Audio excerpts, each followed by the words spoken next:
20 दिसंबर 2018 लगभग सुबह के 11 बजे होंगे जब गुंजन खेमका पटना के हाजीपुर में मौजूद अपनी कॉटन फैक्ट्री पहुंचे थे।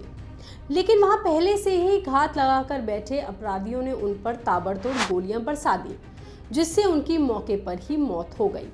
ठीक उसी तरह जैसे गोपाल खेमका यानी कि उनके पिता की हत्या की गई। लेकिन इन दोनों हत्याओं में तरीके के अलावा एक और चीज सामान्य है और वो है कुख्यात अजय वर्मा। अजय वर्मा का नाम गोपाल के बेटे की हत्या के मामले में भी सामने आया था। तो 6 साल पहले आखिर हुआ क्या था? अब तक गुंजन खेमका की हत्या के मामले में क्या क्या हो चुका है? अजय वर्मा का इन दोनों हत्याओं से क्या कुछ लेना देना है? चलिए हम आपको बताते हैं इस वीडियो में। पटना के मशहूर व्यवसायी गोपाल खेमका की शुक्रवार को पटना में उनके घर के पास वैसे ही गोली मारकर हत्या कर दी गई जैसे 6 साल पहले उनके बेटे गुंजन खेमका के साथ हुआ था।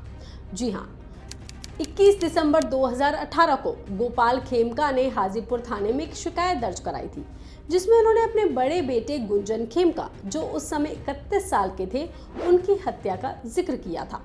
शिकायत के मुताबिक 20 दिसंबर को सुबह 11 बजे के आसपास गुंजन अपने ड्राइवर के साथ पटना के साउथ गांधी मैदान वाले घर से अपने कॉटन फैक्ट्री के लिए निकले थे।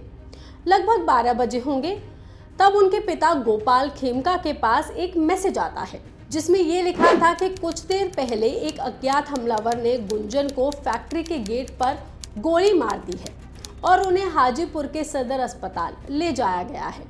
और इस हत्या के बारे में ड्राइवर ने बताया था कि एक आदमी जिसकी उम्र लगभग 35 से 40 साल के बीच थी, मजबूत शरीर वाला था, हेलमेट और दस्ताने पहने हुआ था, फैक्ट्री के गेट के पास पहले से ही खड़ा था। और जैसे ही गुंजन की गाड़ी गेट के पास पहुंची, जो आदमी बाइक पर मौजूद था उस आदमी ने बाहर से ही गाड़ी पर गोलियां चलाईं। एक गोली गुंजन के बाएं सीने पर लगी, दूसरी नाभि के ऊपर और तीसरी उनकी बाएं कलाई को चीरती हुई ड्राइवर के बाएं जांघ को छू गई। ड्राइवर घायल हो गया, लेकिन गुंजन की मौके पर ही मौत हो गई। बिल्कुल वैसे ही 4 जुलाई 2025 को भी हुआ। रात के 11:20 हुए होंगे तब हत्यारों ने वही तरीका फिर से दोहराया, लेकिन इस बार खुद गोपाल खेमका निशाना बने।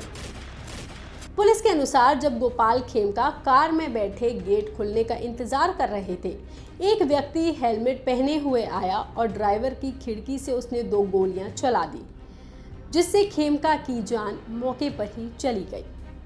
लेकिन उनकी हत्या क्यों की गई, उनका दुश्मन कौन है, पुलिस अब भी इस हत्या के कारण की तलाश कर रही है।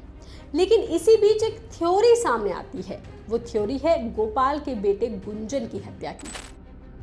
इंडियन एक्सप्रेस की रिपोर्ट के मुताबिक गुंजन की हत्या के समय ये कहा गया था कि वो किसी जमीन के विवाद के कारण निशाना बन गए होंगे।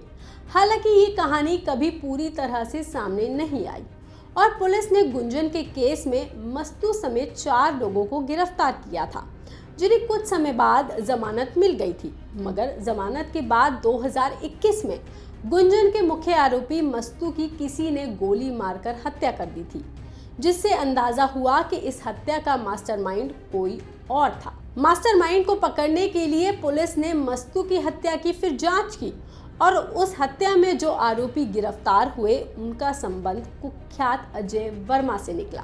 उसी अजय वर्मा की जांच अब गोपाल खेमका की हत्या में की जा रही है। अब ये अजय वर्मा है कौन और इन दोनों बाप बेटे की हत्या से उसका क्या लेना देना है, चलिए वो भी हम आपको बता देते हैं। कुख्यात अजय वर्मा का नाम बिहार और दिल्ली के आपराधिक जगत में दहशत का दूसरा नाम माना जाता है। इस पर हत्या, रंगदारी, अपहरण, डकैती और शस्त्र अधिनियम के तहत 28 से भी ज्यादा संगीन मामले दर्ज हैं और वो अभी बेउर जेल में बंद है, क्योंकि 24 जून 2025 को पटना के दीघा इलाके में अजय वर्मा और उसके 3 साथियों को हत्या की साजिश रचते हुए गिरफ्तार किया गया था, जहां से एक जर्मनी निर्मित पिस्तौल, 90 से ज्यादा कारतूस और एक कार बरामद हुई थी।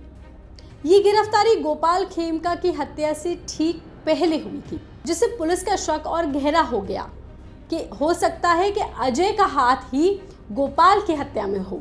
इसके बाद पुलिस ने उस जेल की जांच की जहां फिलहाल अजय बंद है और वहां से एक मोबाइल समेत कई ऐसे सामान बरामद किए गए जो साजिश की ओर संकेत करते हैं।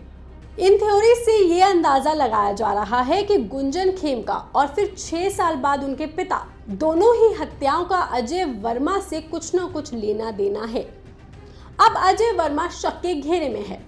इंडियन एक्सप्रेस की रिपोर्ट के मुताबिक ही एक वरिष्ठ अधिकारी का कहना है कि पुलिस अब गुंजन वाले मामले को दोबारा देख रही है ताकि ये पता लगाया जा सके कि दोनों मामलों का कोई संबंध तो नहीं है। वहीं खेमका परिवार का कहना है कि उस वक्त कुछ गलत लोगों को पकड़ा गया था। गुंजन की हत्या का असली मास्टरमाइंड तब भी बाहर था। हालांकि वो कौन था ये अभी तक सामने नहीं आया है।